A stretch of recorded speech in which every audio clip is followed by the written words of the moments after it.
સૌને મારા જય શ્રી કૃષ્ણ અને અમારા નાનપણની વાતું સાંભળજો.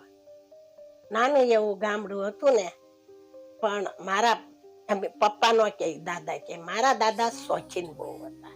રોટા ભરીને ભાવનગર કડપ બેસવા જાય, ત્રીજા જમણે ઘીરે આવે.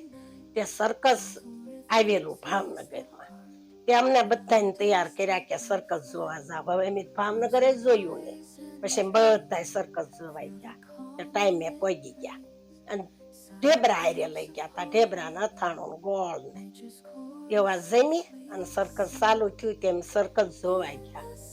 અંદર ગયા ને તે કેવી લાઈટું કેવી રોશના, અમને તો શું નવીન લાગે. અમે તો શહેરી કોઈ સકળ વકળ જોઈએ એટલે આવું હશે દુનિયામાં, મનમાં એમ કે.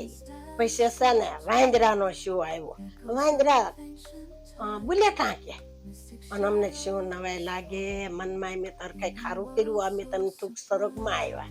તારે જો સરગની ખબર નહોતી પડતી, પણ અમને એમ થયું કે અમને ક્યાં એકલા.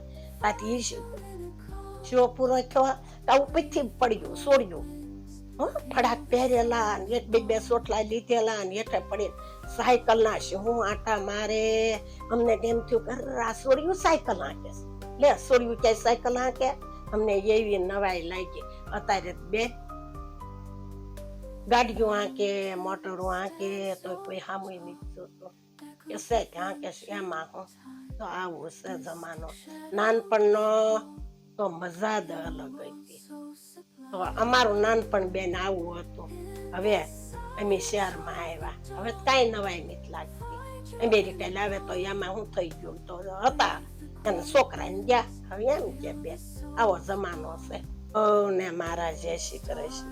લાઈક કરજો, શેર કરજો અને સબસ્ક્રાઈબ કરવાનું ભૂલતા નહીં.